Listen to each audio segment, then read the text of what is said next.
ব্যাংকিংগুলো চলবে আওয়ার্স 9টা থেকে 3টা পর্যন্ত, 4টায় ব্যাংক বন্ধ হয়ে যাবে।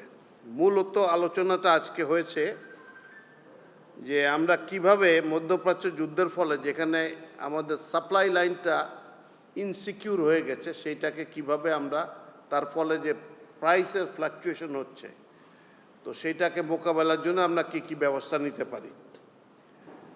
তো এর মধ্যে বেশ কিছু সিদ্ধান্ত হয়েছে, তার মধ্যে একটা আছে যে বাণিজ্যিক অফিসগুলো আমরা কমিয়ে নিয়ে আসতেছি 1 ঘন্টা করে, 9টার থেকে 4টা পর্যন্ত অফিস চলবে, সকল অফিস। এটা সরকারি বেসরকারি সকল অফিস 9টার থেকে 4টা চলবে। আর ব্যাংকিংগুলো চলবে আওয়ার্স 9টার থেকে 3টা পর্যন্ত, 4টায় ব্যাংক বন্ধ হয়ে যাবে। শিক্ষার বিষয়ে শিক্ষা মন্ত্রণালয় যে বিভিন্ন জায়গায় যে চাহিদা আছে বিভিন্ন পর্যায়ে সেটা বিবেচনা করে নিয়ে রোববার থেকেই কিছু আলাদা নির্দেশনা দেওয়া শুরু করবেন ইনশাআল্লাহ। এছাড়া সরকারি কিছু ব্যয় হ্রাস কমানো হচ্ছে।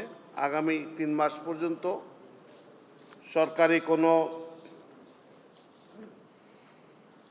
নতুন যানবাহন ক্রয় করা হবে না, কোনো জলযান ক্রয় করা হবে না, কোনো আকাশযান ক্রয় করা হবে না, কোনো কম্পিউটার সামগ্রী ক্রয় করা হবে না। এছাড়া অভ্যন্তরীণ প্রশিক্ষণ যেগুলো আছে সেগুলো 50% বন্ধ করা হয়েছে, যে 50% কমিয়ে নিয়ে আসা হয়েছে। সরকারি অর্থায়নের সকল বৈদেশিক প্রশিক্ষণ বন্ধ করা হয়েছে পুনরাদেশ না দেওয়া পর্যন্ত। এছাড়া সভা সেমিনারে আপ্যায়ন ব্যয় 50% হ্রাস করা হয়েছে। জ্বালানি বিদ্যুৎ গ্যাস এই খাতে আমাদের যে ব্যয়টা হতো সরকারের সেটা আরও 30% কমানো হচ্ছে।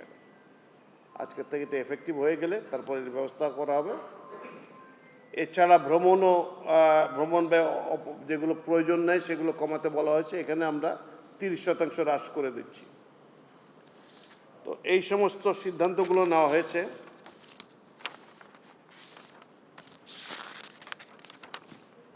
ও আচ্ছা, আরও একটা সিদ্ধান্ত নেওয়া হয়েছে যে সরকারি একটা বিবেচনা এসেছিল, ক্যাবিনেটে আলাপ হয়েছিল যে অনেক সরকারি স্কুলের বিভিন্ন স্কুলের জন্য অজস্র গাড়ি যায়, যারা সম্ভব গাড়িতে করে বাচ্চারা যায়। তো এইটার বদলে পুরো ঢাকা শহরে এবং দেশের অন্যান্য স্থানে এগুলোকে বিকল্প হিসেবে ব্যবহার করার জন্য এখন থেকে এইটাকে পরিহার করে দিয়ে ইলেকট্রিক বাস নামানোর একটা সিদ্ধান্ত হয়েছে।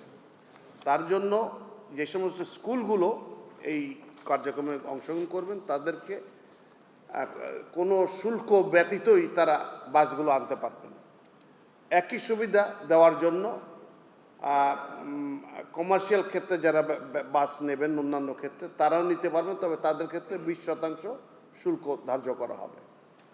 এই একটা সিদ্ধান্ত হয়েছে। হ্যাঁ, তবে একটা শর্ত যে পুরনো বাস আনা যাবে না, নতুন বাস ব্র্যান্ড নিউ বাস আনতে হবে। এই জিনিসগুলো আছে। আর এছাড়া বেশ কিছু আরও কিছু কীভাবে আমরা এই জায়গাতে আরও সরকারের কর্মকাণ্ড এবং আপনার ইকোনমি তো অনেক জটিল, সেগুলোর ভিতরে আর কি জিনিস করা যায় সেগুলোর জন্য সরকারের প্রচেষ্টা আরও অব্যাহত থাকবে, সে ব্যবস্থা করা হচ্ছে।